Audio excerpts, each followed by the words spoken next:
المعاناة ديال عبد الحميد الصابري مع الالتراس ديال سامدوريا وصلت لدرجة التهديد بالقتل. اي بالقتل. فشنو هي القصة ديال هذا الصراع بين صابري وبين الالتراس ديال سامدوريا، وكيفاش تبدا هادشي كامل وعلاش وفين هو صابري دابا؟ هادشي كامل غادي نعرفوه في فيديو ديال اليوم. كي قبل ما نبداو نخليكم مع الانترو ونبداو. صابري كاملين كنعرفوه لاعب مغربي محترف كيرجع ليه الفضل في التألق ديال المغرب في كأس العالم ديال قطر. ماركا بزاف ديال البيوشا سواء في الوديات سواء في الماتشات الرسمية مع المنتخب. دابا واقع في واحد المشكل بسبب انه واحد الماتش في الدوري الايطالي بين سامدوريا وفيورنتينا. فيورنتينا هي الفرقة اللي كيلعب فيها امرابط، تكونوا عارفينها. ماتش سالب 5-0 ربحات الفرقة ديال امرابط اللي هي فيورنتينا.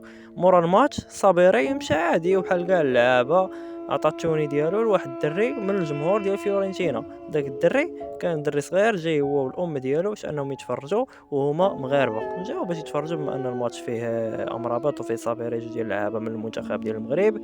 مشاو باش يتفرجوا فيهم، حاجه عاديه. الجمهور ما تقبلش داك التصرف ديال صابيري حيت ان فيورنتينا اولا رابحه ب5-0، يعني نتيجه كبيره خسر بها الفرقه ديال صابيري. واصلا بيناتهم هما واحد العداوه بين الجمهور ديالهم وبين الفراقي وهذيك، دونك ما كيتحاملوش.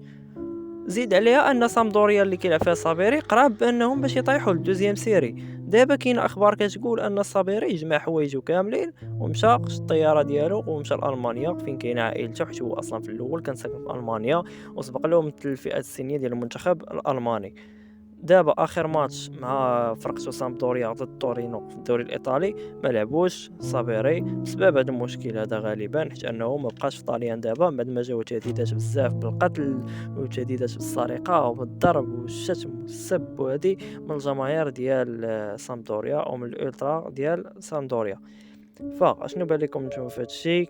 واش كان يكون حسن كون ان صابيري عطاه توني لذاك الدري ديال فيورنتينا بشي طريقه غير مباشره باش انه احتراما للجماهير ديال الفرقه ديالو سامدوريا بما انه كاينه عداوه بيناتهم؟ واش يستحقوا هذا الشيء ديال انه باش يهددوه بالقتل؟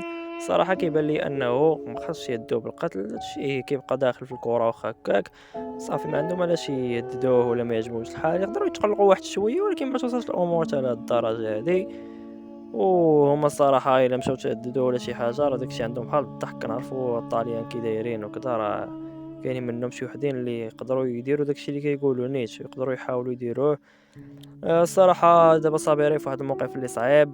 كنتمناو انه يخرج من هذا الشيء بلا ما يتضرر بلا والو، انه يرجع لفرقته اللي غادي يخليها في هذا الصيف هذا، وغادي يمشي غالبا لفيورنتينا باش يلعب مع سفيان امرابط الا بقى حتى هو تما والا مشاش للبارسا. هادشي اللي كان في الفيديو ديال اليوم. انا بغيت ندير لكم شي فيديوهات اخرين بحال هكا، نقولوا لنا في لي كومونتير، ديروا لايك لهذا الفيديو هذا، بارطاجيوه مع اكبر عدد من الناس. اللي مازال ما اشتركوش في القناه يشتركوا. هادشي اللي كان في الفيديو ديال اليوم، تلاقاو في الفيديو الجاي. تهلاو.